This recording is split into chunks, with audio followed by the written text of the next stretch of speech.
दोन मराठी नेते जर एकत्र आले तर कोणाला आवडणार नाही। चांगली बाब आहे। हिंदुत्वाबद्दल जेवढे जेवढे लोक एकत्र येत आहेत ते चांगली बाब आहे असं मला वाटतं। रत्नागिरी आणि सिंधुदुर्ग बैठक झाली, मुख्यमंत्र्यांची माझी भेट झाली नाही या 4-5 दिवसात। तर आता 5 तारखेला शासन आपल्या दारी आमच्या रायगडला आणि खास करून माझ्या मतदारसंघामध्ये लोणेरेला, तर त्यावेळेला येतील त्यावेळेला मी विचारतो आपला निरोप की साहेबांना की राज ठाकरेंनी आपलं काय चर्चा झाली आणि पुढे काय होणार आहे। गोगावले यांना सिंधुदुर्ग आणि रत्नागिरीचा हा मतदारसंघ शिवसेनेचा, तिथं विनायक राऊत हे शिवसेनेच्या तिकीटावर निवडून आले, त्यामुळे तसं जर पाहायला गेलं तर तो हक्क शिवसेनेचा आहे।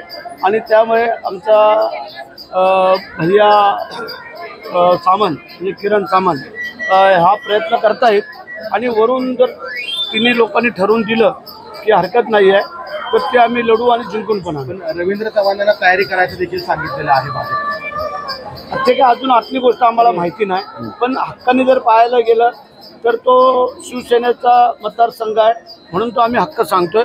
वरून ज्या वेळेला काय ठरेल ते आम्ही मान्य करतो। मुख्यमंत्र्यांनी काल सांगितलं, उपमुख्यमंत्र्यांनी दोन्ही सांगितलं आणि सगळ्यांनी सांगितलं एकही प्रोजेक्ट महाराष्ट्राच्या बाहेर जाणार नाही हे आम्ही खात्री सांगतो। तर सोमे यांनी काही सुनावणी अंतिम टप्प्यात आहे आणि दुसरीकडे तुम्ही मागणी करताय, म्हणजे आमदारकी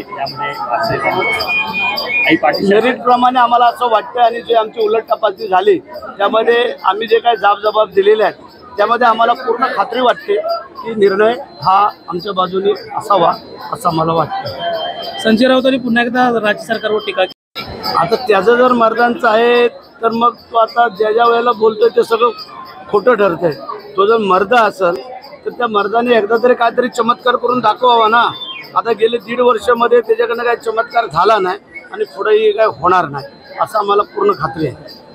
त्या मतदारसंघातल्या लोकांचे, कार्यकर्ते, पदाधिकाऱ्यांची, कुटुंब सगळ्यांचीच आहे असं वाटतंय की या नवीन वर्षामध्ये या पहिल्या महिन्यामध्ये कदाचित ती इच्छाही पूर्ण होईल असं अंदाज वाटतो। काय झालं तुम्ही महादेवाला एकच इच्छा आता आमची पूर्ण झालेली आहे, राहिलेली आहे, ती पूर्ण कराल यावेळेला असं वाटतंय।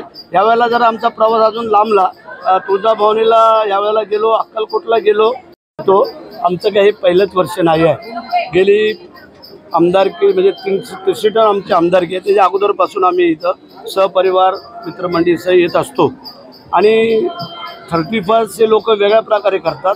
आमचा 31st पहिला साईबाबांच्या चरणी अखेरच्या दिवशी आणि फटच्या दिवशी महालक्ष्मी असा आमचा प्रवास असतो आणि आम्ही मनोभावे पूजा अर्चा करत असतो की महाराष्ट्र सुजलाम सुफलाम व्हावा।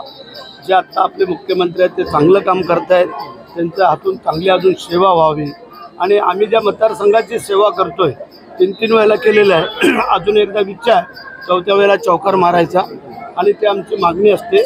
आणि असं म्हटलं गेलेलं आहे की देवळात जाऊन जर पाया पडलो नाही तर मग त्याचा उपयोग काय, त्याप्रमाणे देवाकडे जर काय मागितलं नाही तर देव देणार काय, आणि त्या प्रकारे आमची मागणी असते आणि त्या ह्याच्यात मतदारसंघातले लोक आमचे सुखी समाधान आनंदी राहावं आणि आमच्या हातून आत्तापर्यंत झालेली चांगली कामं त्याच्याही पेक्षा आणखीन व्हावीत ही एक मनोकामना आईच्या चरणाजवळ आम्ही प्रार्थना केली।